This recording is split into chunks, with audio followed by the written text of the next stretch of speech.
ابدأ منين؟ والله وبمنتهى الصراحة انا طالع الحلقة دي وكل فخر وكل اعتزاز وكل تقدير للخريطة المغربية. انا طالع النهاردة بلقطتين عالميتين ما يعملهمش الا اللعيبة الكبار.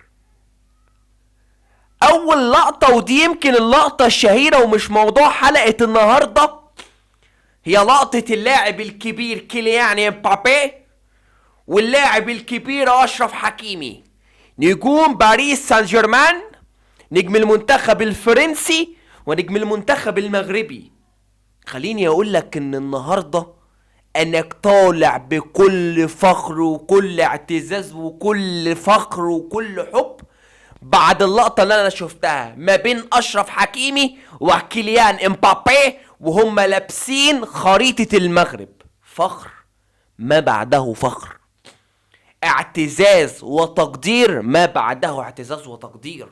ما يفعله ولاد المغرب حاجة عالمية. وكيليان امبابي مش من ولاد المغرب، ولكن كيليان امبابي من محبين المنتخب المغربي والشعب المغربي والمملكة المغربية. ولكن بقى اللقطة اللي انا طالع احكي عليها، طالع احب فيها واعشق فيها، اللقطة اللي مجننة الجزائريين، اللقطة اللي عاملة قلبان في السوشيال ميديا. ما هي لقطة مع المحايد العربي فقط، وهي لقطة دعم فينيسيوس جونيور للخريطة المغربية ومعه وبصحبته العالمي ابراهيم دياز. العالم كله بيدعم المغرب، العالم كله بيحب المغرب. بقى ما نقول كلمتين حق بقى، ما نقوله كلمتين حق بقى، ان العالم كله دايب في المغرب، العالم كله بيعشق المغرب. هي الحقيقة ومع احترامي الكامل اليومين دول بتزعل ناس مننا. اصلا انا شايف ان في ناس كتير بتزعل مني لما بقول ان الناس كلها بتحب المغرب وبتعشق المغرب. هي يا جماعة انا اسف في الكلمة، هي دي حقيقة ولا ده رمي بلا ولا ده ايه بالظبط؟ قولولي، يعني قولي دي حقيقة ولا انا بكذب؟ لا دي حقيقة يا باشا، العالم كله بيعشق المغرب. النهارده لقطة فينيسيوس جونيور واشرف حكيمي لقطة تاريخية، لقطة تدرس في المدارس. يا جدع واحد برازيلي بيدعم الخريطة المغربية بيدعمها ليه؟ الا لو هو مؤمن بالخريطة المغربية. واحد فرنسي واحنا عارفين العداوة اللي موجودة بين فرنسا والمغرب، ومش عايز اقول عداوة ولكن خليني اقول، لان والله العظيم والله العظيم المغرب عمره ما وقع في عداوة مع حد. بالعكس يا جدع، بالعكس. العالم كله بيعشق المغرب، العالم كله محب للمغرب، العالم كله مساند للمغرب، العالم كله تقول المغرب يقول لك اعظم بلد في الكون. هي دي جديدة علينا يا جماعة، هي دي جديدة علينا يا جماعة الخير. المغرب فوق الجميع. انا والله دايما بقولها، خدوها مقولة وخدها حكمة وخدها رقم قياسي، المغرب فخر الجميع. المغرب فخر لينا قبل ما يكون فخر لشعبه. انا كرجل مصري حر اعشق المملكة المغربية، وامنية حياتي قلت حاجتين، امنية حياتي حاجتين، من اولوياتي واول حاجة في حياتي نفسي اعملها هي زيارة المغرب، واولوياتي التانية هو مقابلة النجم العالمي ليونيل ميسي. دول امنيتين في كرة القدم بتمناهم، اروح المغرب اشاهد المغرب، اسلم على لعيبة المغرب، اروح اتصور في ملاعب المغرب، دي امنيات حياتي. عارف ان هي امنية واحد دلوقتي معلش جزائري يقول لي بقى امنيتك تروح المغرب يا عم، طب روح فرنسا يا عم، طب روح امريكا. يا ولا خد يلا تعالى اقول لك على حاجه يا ولا. فينيسيوس جونيور اللي معاه ملايين العالم ومعاه فلوس العالم واحسن عربيات في العالم واحسن فيلل في العالم واحسن اقامه في العالم، لما جه قال لك اروح فين؟ قال لك راح المغرب. كريستيانو رونالدو قال لك عطلت اروحها فين؟ راح المغرب. ليونيل ميسي زار المغرب، مارادونا زار المغرب. وعلى فكرة المغرب ما بتدفعش، انت بتدفع عشان تخش المغرب يا باشا. يعني كريستيانو بيدفع تمن تذكرته، اوعى تفتكر ان المغرب بيقول له خد يا كريستيانو تذكرة هدية. هي لا، تيجي تزور المغرب في كرم ضيافة هناك، لكن انت تتعب وتشقى ويطلع عينك عشان تروح المغرب، ما تروحش على الجاهز. هو فينيسيوس جونيور ده ما يعرفش يروح احسن حتة في امريكا؟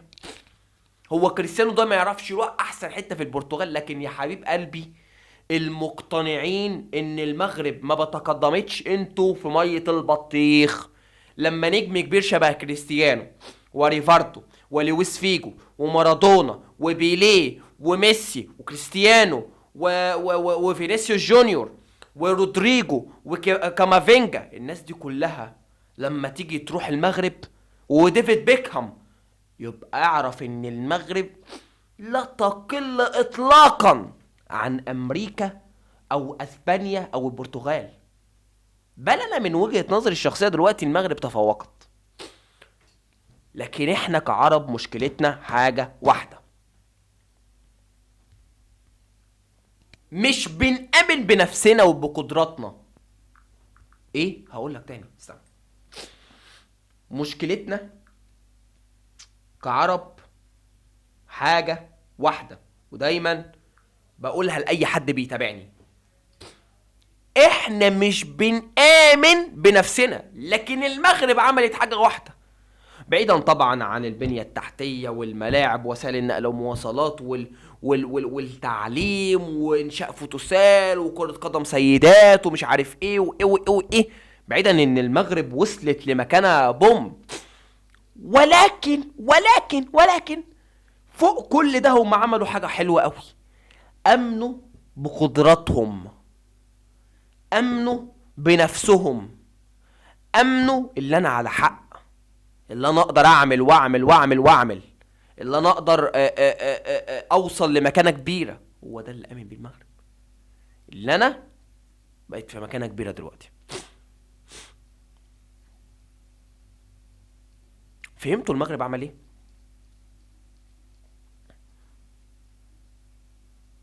فهمتوا المغرب بنى دنيته على ايه؟ بنى نفسه على اللي انا هقوي المنتخبات الصغيرة وههتم بالمنتخب الكبير وهعمل منتخبات للسيدات والرجال والناشئين ومش عارف ايه وهخليهم اقوياء، وهامن بنفسي اللي انا اقدر اعدي امريكا واعدي اسبانيا واعدي فرنسا، لدرجة ان العالم كله دلوقتي بيقول ان المغرب تقدمت على جميع الدول الاوروبية والعربية والاسيوية. ما بتحصلش، بما يرضي الله ما بتحصلش. مش دلوقتي العالم كله بيقول ان المغرب تقدم، ومعلش انا اسف، انا اسف في الكلمة، بس انا هترفز دلوقتي، ميتين العالم كله. هو مش الارقام بتتكلم؟ شوف اقتصاد المغرب عامل ازاي دلوقتي، اقتصاد بسم الله ما شاء الله، وخمسة في عين الحسود وخمسة في عين كل بني ادم حقود، اقتصاد طالع. بص المغرب في التعليم، بص المغرب على مستوى السيدات وتتوجهم بجائزة المرأة الشجاعة الكبيرة والعالمية، المرأة رابحة. بص الطفل يا رب فكرني، يا رب فكرني اسمه ايه، يا رب يا رب يا رب يا ربي، الطفل ريان.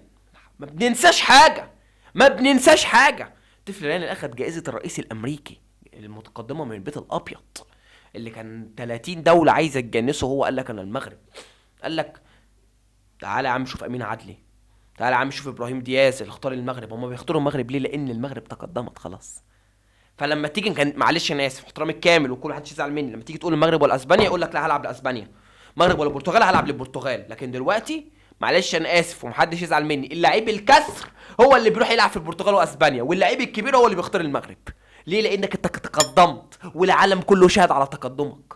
لكن في ناس حقودة بتزعل قوي من تقدم المغرب، يقول لك لا المغرب ما تتقدمش، لا مش عايز المغرب تتقدم. طب وليه يا ابني المغرب ما تتقدمش؟ بتتقدم على جيب ابوك؟ لا يا حبيب قلبي، لكن من العقل تقدم المغرب ده فادك ان الانديه العربيه والانديه الافريقيه تم زياده عدد المشاركين فيها في كاس العالم بفضل المنتخب المغربي، لان المنتخب المغربي اخذ رابع، فزودوا المنتخبات الافريقيه المشاركه في كاس العالم الموسم القادم. فتقدم المغرب كان في صالح الجزائر وصالح مصر وصالح ليبيا وصالح انجولا ونيجيريا وكوتيفار، صالح جميع. فانا اعترف هو جزء بسيط من رد الجميل للمغرب.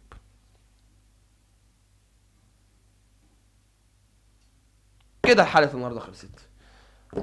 ابوس ايدك، ابوس ايدك، لو مش عامل تفعيل زر الجرس للفيديوهات اول ما ننزل توصل لك اعمله، لو مش عامل اشتراك عشان خاطري اعمل بقى، احنا عايزين نوصل ل100,000. حلم من احلامي اوصل 100,000 مشترك. ان شاء الله اشوف حلقات تانية كتيرة. مع الف سلامة يا احلى جمهور في الوطن العربي.